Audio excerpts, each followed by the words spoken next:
¿Qué tal? ¿Cómo le va? Qué gusto saludarle hoy en este especial de las realidades y opiniones de México Prioridad, en donde, pues derivado de... Adelante Lili, adelante por favor. Derivado de este momento histórico que estamos viviendo, porque las condiciones de nuestro México, pues a mucha gente les podrá parecer que son fantásticas en todos los órdenes, pero yo le aseguro que a la gran mayoría de gente en este país no le parecen así. Y repito, es un momento histórico porque después de este proceso electoral de hace 23 días, pues parece que hay un inicio de un cambio que ojalá sea para bien, porque sin lugar a dudas, pues ojalá sea para bien, así se lo digo.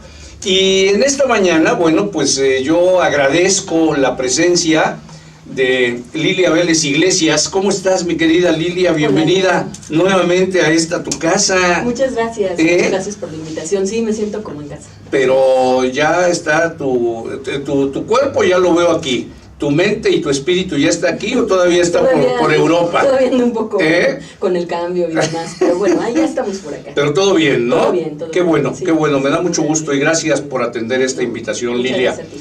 Y también saludo con muchísimo gusto a Víctor Reynoso, académico especialista en estos temas de análisis político por la Universidad de las Américas Puebla. Víctor, ¿primera vez que estás aquí?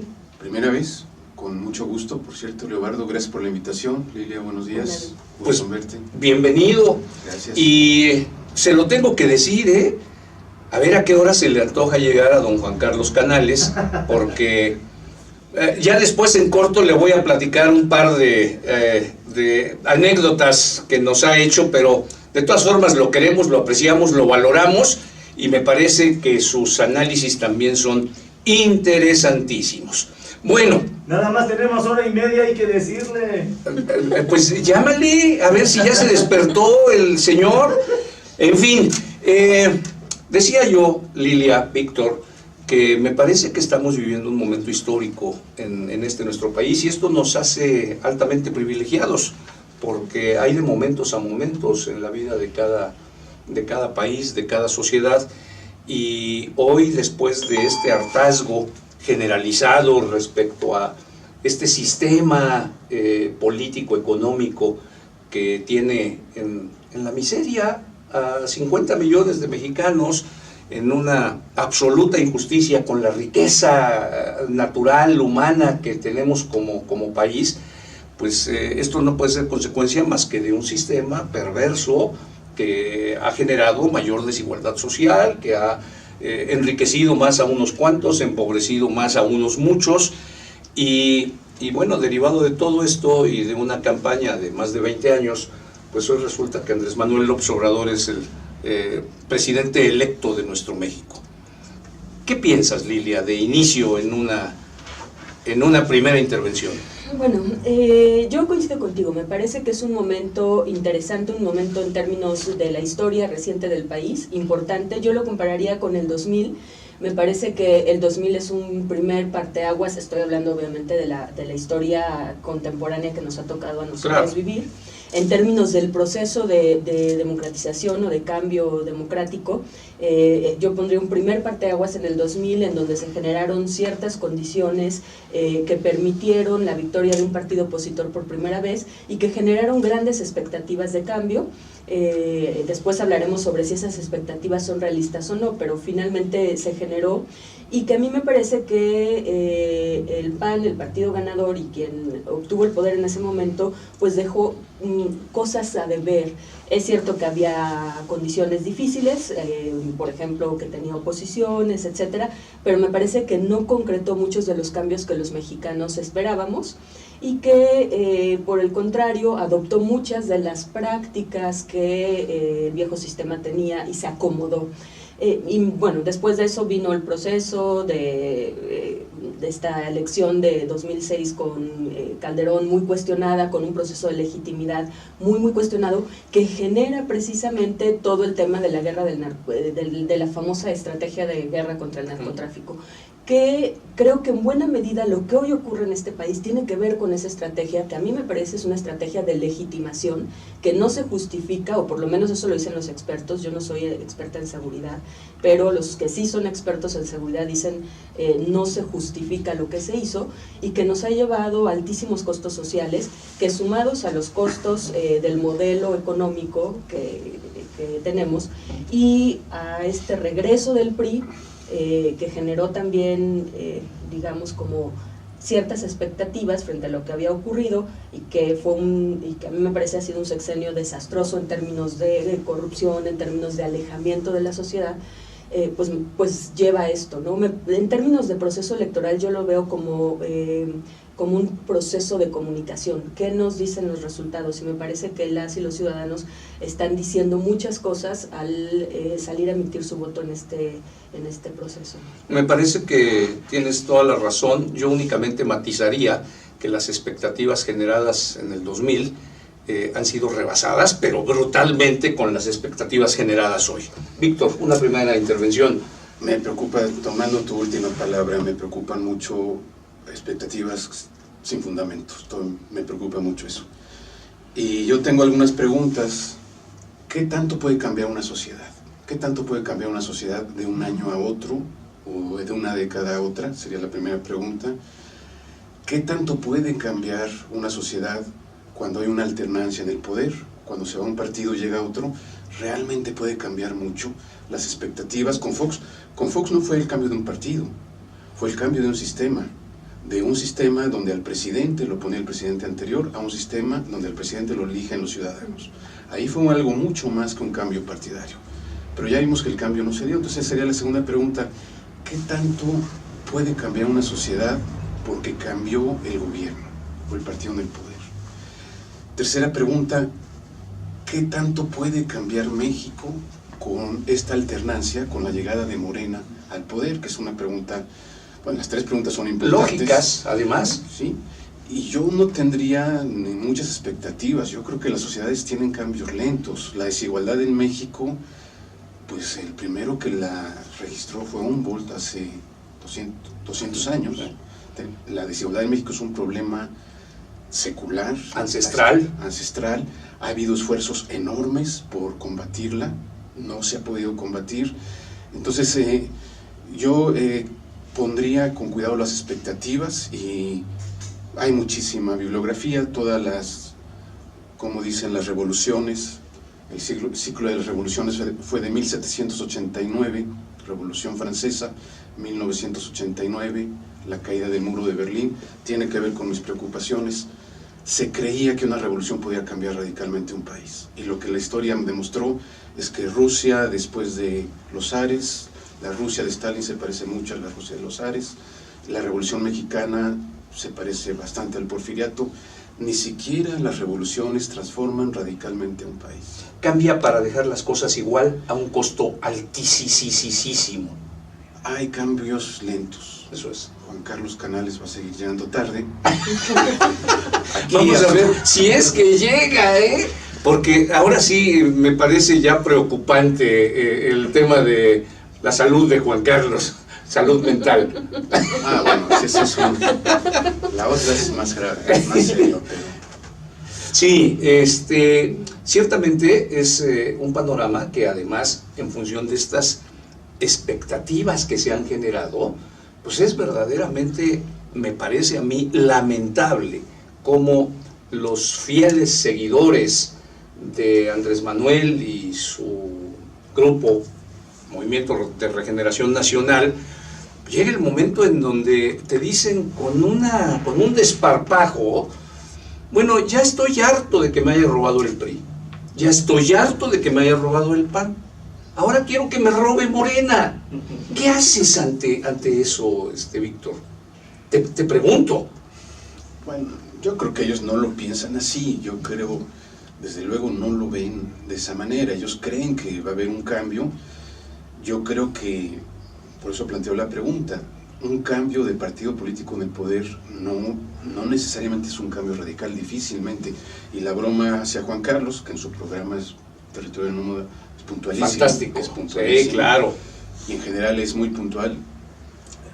Pero nuestros hábitos cotidianos no van a cambiar porque cambió el presidente. Claro, claro. Nuestros ámbitos y lo de nuestros senadores, nuestros diputados, presidentes municipales, no van a cambiar. La sociedad tiene una dinámica, tiene una inercia, y no cambia, ni nuestras capacidades, habilidades, conocimientos, no van a cambiar de un día a otro. Va a haber algunos cambios, pero hay que preguntarse.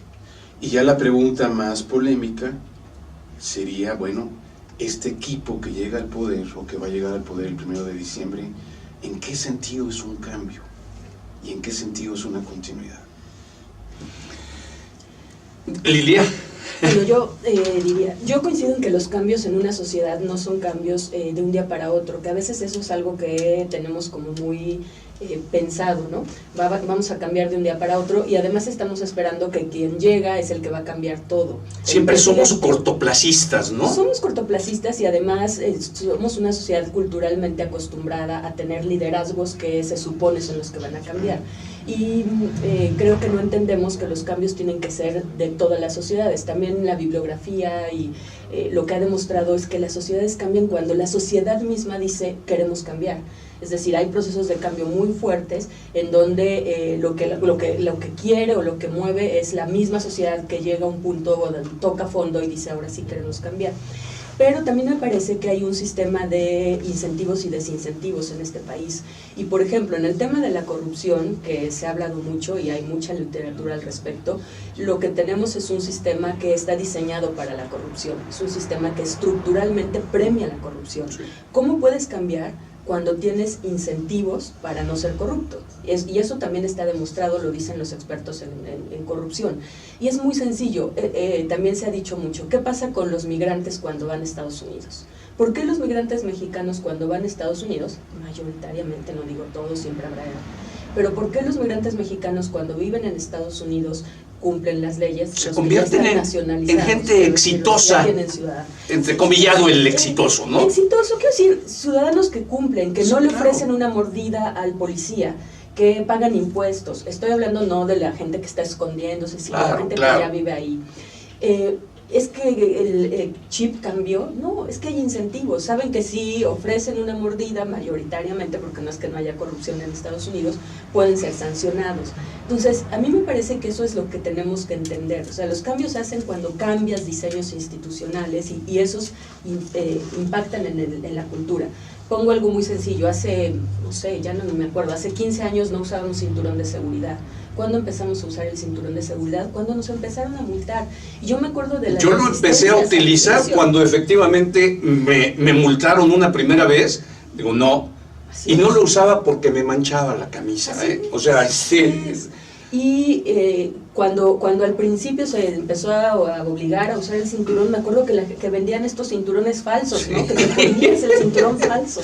Y para seguir en esta simulación. Entonces, yo creo que, y no lo creo fácil, me parece que tenemos diseños institucionales que hacen que seamos como somos, y que eso, además de que culturalmente está arraigado, pero en el momento en que empieza a haber otros diseños y empieza a haber incentivos, podemos cambiar. Ahora, un sexenio es muy poco para cambiar todo lo que tenemos que cambiar en este país. Estoy pensando sobre todo en cambios de este tipo, ¿no? Que no son sencillos, pero que podrían aunarse. Y bueno, también me pregunto si quienes están llegando realmente van a representar este cambio que se ha generado como expectativa. A mí me parece, y lo pregunto, ante estas realidades que son evidentes, porque no son percepción, porque no son imaginación, ante estas realidades, ¿todavía no tocamos fondo en México como sociedad, con el nivel y la complejidad de problemas? Todavía no tocamos fondo, tenemos que ir todavía. Bueno, yo quisiera decir un par de cosas sobre lo que dijo Lilia, que me parece muy importante. Hay gente que usa cinturón de seguridad no porque lo hayan multado, sino porque le dieron datos de que el cinturón de seguridad salva vidas. Claro. Y que hay gente que se muere porque no trae el cinturón puesto. no solo son premios y castigos, también podemos entender razones, Claro. podemos entender convencimiento, que hay causa-efecto, que el cinturón salva vidas, sí. Creo que es importante. Pero lo más importante que dijo Lilia, y creo que va al núcleo de lo que pasó el 1 de julio, ¿qué cambia un país desde la perspectiva que ella planteó? Las instituciones. No importa quién llega al gobierno, importa qué instituciones se van a diseñar y si se van a hacer cumplir. Yo veo, bueno, el señor mandó al diablo las instituciones o sus instituciones. Yo creo que López Obrador y su equipo no están en esa misma perspectiva que planteó Lilia. No está en la perspectiva de creer que hay que cambiar las instituciones y que el cambio en las instituciones es lo que nos va a dar un mejor país. El ejemplo yo lo escuché hace poco, que estuve en Texas. El Paso y Ciudad Juárez tienen la misma gente, tienen el mismo clima, pero la gente actúa muy distinta de un lado a otro por las instituciones. Yo creo que la gente que está entusiasmada, que tiene expectativas con el cambio de esta elección, no está en esa perspectiva de cambiar las instituciones. Está en la expectativa de que se fueron los malos, llegaron buenos, y ese cambio de malos a buenos, que es bastante cuestionable, es lo que nos va a cambiar el país. Ya hay datos. López Obrador no va a querer un fiscal autónomo del presidente. Va a querer un fiscal, un procurador. A modo. No quiere un cambio institucional, quiere volver o mantener el pasado. Entonces creo que ahí es un punto muy importante a observar. No estamos apostándole a un cambio de instituciones, le apostamos a un cambio de personas, y está la bomba de la multa de línea Morena. Claro, ese es un tema que vamos a poner sobre la mesa también más adelante. Yo creo que eso que señala Lilia es muy importante, y no hay un consenso. Hay quien está con la perspectiva de Lilia, hay que cambiar instituciones, y hay quien, sin tocar el tema, sin enterarse, pues llegaron los buenos, se fueron los malos, todo va a cambiar. Y las cosas no son así de simples. Vuelvo a preguntar, ¿todavía no tocamos fondo? Yo creo que estamos tocando fondo, y creo que parte del resultado tiene que ver con eso. A mí me parece que hemos normalizado situaciones que son gravísimas, que ocurren cotidianamente en este país, y que las hemos normalizado, y que cada vez estamos como intentando evadirlas, ¿no? Pero cuando uno sale y se va a otros lados, por ejemplo, y empiezas a ver que puedes caminar sin estar mirando todo el tiempo si alguien te va a arrebatar la bolsa, o que puedes sentarte tranquilamente y dejar tus cosas y levantarte, o que no abres el periódico y dice que desaparecieron 10 personas ese día, como ocurre en este país. O sea, por ejemplo, el tema de los desaparecidos es brutal. Y que ya nos acostumbramos a eso, pasa como meternos a dar un regaderazo y punto, ¿no? Y ya lo normalizamos, que salgas a la calle y alguien pueda desaparecerte no solo porque estés vinculado, como han dicho, con el crimen organizado, sino hay miles de desaparecidos en este país que estaban en el lugar equivocado, o que fueron, sobre todo en el norte, que fueron raptados, secuestrados por crimen, por los grupos, porque les eran útiles, por ejemplo, estudiantes de medicina, enfermeras, por ejemplo, técnicos. Hay mucha gente, y eso es algo que no se ha visibilizado, pero cuando hablas con los grupos de madres de desaparecidos, hay muchos técnicos de Comisión Federal de Electricidad, de teléfonos, de Telmex, etcétera, que están desaparecidos, y que la hipótesis es que se los llevan para que sirvan para las telecomunicaciones y demás de los cárteles y todo esto. Y eso lo hemos normalizado, como si fuera normal salir a la calle y tener la posibilidad de no regresar. Me decía una maestra de la Ibero Torreón hace poco que hubo una época en la que ellos, cuando se despedían en la mañana, se despedían pensando en que no podían no regresar en la noche a su casa. ¡Qué fuerte! Se despedían como no te vuelvo a ver. Pero poco se sabe de esto, Lilia. Porque además es tanto el miedo que no se visibiliza, sí, ¿no? Entonces decía, nosotros nos despedíamos cada mañana como si no fuera a ver a mi esposo en la noche, o a mi hijo, porque era la época más terrible en donde había balaceras, donde había secuestros, donde había enfrentamientos. Entonces, pues estábamos encerrados, tratábamos de ir lo más rápido al trabajo, al doctor, a lo que fuera, y estábamos comunicándonos, pero siempre pensando en que podíamos no volver. Hombre, con esa zozobra, pues así yo no creo que sea posible vivir, ¿no? Así es. Bueno, muy fuerte esto que está fuerte, señalando, sí. Yo Lilia, creo que hay Víctor. que señalar los problemas, no hay que acostumbrarnos a eso. Incluso casos mucho menos graves, mujeres que salen a la calle y son hostigadas por miradas o por frases o por toqueteos. Yo creo que son cosas que no se deben permitir, y desde luego estos casos tan dramáticos, la cantidad de secuestros en Puebla, por ejemplo, no podemos acostumbrarnos. Yo creo que hay que ponerlos en la agenda, hay que señalarlo, hay que exigir que se vayan resolviendo. Sí me recuerda eso de tocar fondo, otra frase, no era tu pregunta, pero ya no podemos estar peor. Yo creo que siempre se puede estar peor. Sin acostumbrarnos a lo malo, yo creo que hay que acabar con secuestros, hay que acabar con desapariciones, hay que acabar con el acoso sexual en las calles, aunque sea sutil. Siempre hay que tener en cuenta que bueno, hay que ser racionales, medios, fines. Si queremos lograr un fin, hay que buscar los medios adecuados a ese fin. No simplemente por denunciar un problema se va a resolver. Sí hay que agendarlos, hay que analizarlos, y entre sociedad y gobierno, pues tratar de resolver. Andrés Manuel López Obrador y Morena tienen esta capacidad para, en el entendido de esta sociedad que requiere de liderazgos, encauzar las cosas. Yo creo que han dado signos de que sí y signos de que no. Los signos de que sí ha dado Andrés Manuel López Obrador: la noche de la elección me gustó mucho su actitud de conciliación, de unión, los dichos de miembros de su gabinete, el más reciente Ebrard, la carta a Trump, me gustó, una carta de acercamiento, de cooperación, estamos juntos, vamos a resolver los problemas juntos, cosas dichas por Carlos Ursúa, por Sánchez Cordero.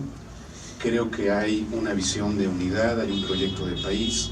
Creo que ya son actos de que no está en campaña, de que la campaña se acabó. Eso es importantísimo. Es muy diferente ser candidato a tener ya la realidad inminente, ¿no? Eso es lo bueno. No sé si me sigo con lo malo, le damos la palabra.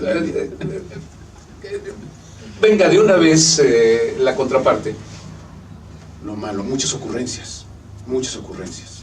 ¿Qué es una ocurrencia? Una idea no pensada. Vamos a cambiar todas las secretarías, vamos a sacarlas de la Ciudad de México. ¿Y cuánto va a costar? ¿Y quién lo va a pagar? ¿Y qué beneficios va a representar? La relación costo-beneficio. Claro. ¿Cuánto le va a beneficiar al país y cuánto le va a costar? Ocurrencias: 100 universidades en un año. ¿De dónde va a sacar los profesores? ¿Y con qué se va a pagar si las cosas no son gratuitas? Todo cuesta. Así es. Y por mucho que se diga que en este combate a la corrupción habrá los recursos suficientes, pues son cifras alegres, ¿no?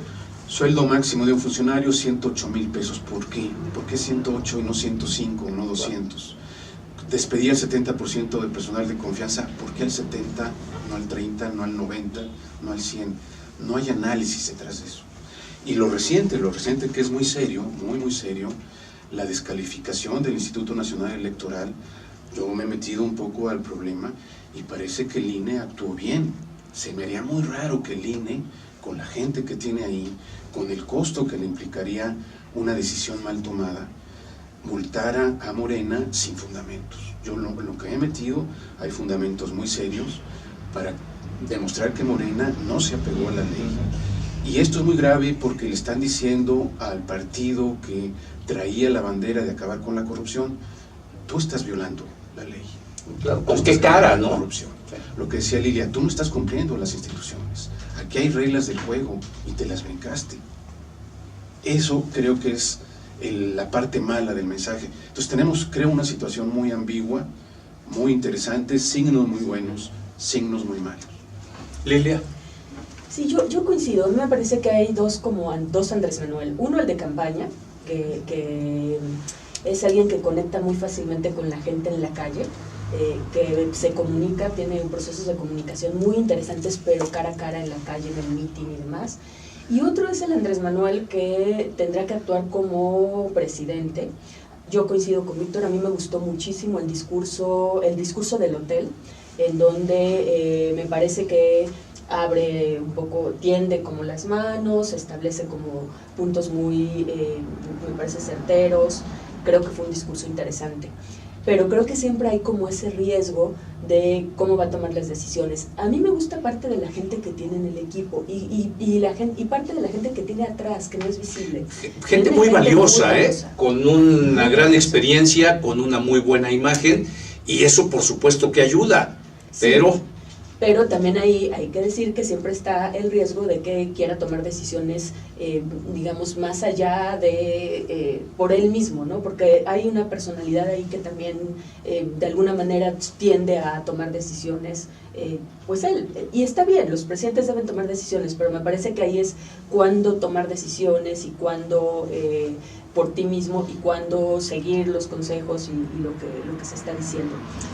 Me gusta algo que los electores no solemos revisar, por ejemplo, las plataformas y el proyecto de nación. Nosotros revisamos el proyecto de nación en 3 temas, que fue educación, que fue cultura y que fue derechos informativos. No revisamos todo, solo esos 3 temas en la Ibero. Pero fue muy interesante porque era un el proyecto de nación, no la plataforma electoral, porque la plataforma era muy es otra. buena, pero el proyecto de nación, que son casi 500 cuartillas, es un proyecto que está realizado por expertos. O sea, por lo menos en los temas que nosotros revisamos era muy puntual. De lo que decía en campaña, por ejemplo, sobre educación, a lo que dice el proyecto de nación es otra cosa. De lo que decía, en campaña casi no habló del tema de derechos informativos, telecomunicaciones, medios de comunicación, y en el caso del proyecto había cosas muy interesantes que sin duda estaban hechas por un experto. Entonces, un poco para mí es como una incógnita, ¿no? Creo que va a ser un gobierno muy vigilado. A mí eso me parece que es bueno, muy vigilado, muy criticado, porque muchas de las cosas que hoy vemos, por ejemplo, este tema de las decisiones al vapor, sin ningún fundamento, bueno, los que tenemos contacto en este sexenio, por ejemplo, con la CEP en este sexenio ha sido un desastre. Ha cambiado todos los días, despidieron a todo el personal, no sé si alguien lo sabe, a todo el personal. ¿Federal o estatal? Federal. A todo el personal, cambiaron a todos, la gente no sabía, llevaron gente del SAT que no tenía la menor idea de las cuestiones educativas, o sea, cosas que no se visibilizan pero que ahí están y que están ocurriendo. Hoy lo que va a pasar es que las vamos a ver porque todo el mundo va a estar pendiente de las decisiones. 2 cosas que son muy interesantes antes de ir a una muy breve pausa. Una, es ya ganancia despertar de la sociedad en el sentido de pues estar pendiente ya de las cosas, involucrarse con las cosas, no dar esta carta abierta. Hablas de en la Secretaría de Educación Pública un desastre, ¿y cuál no? ¿Y cuál no? Pero eso pregunto, no eso es. Vamos a ir a una muy breve pausa, no se vaya, vamos a regresar.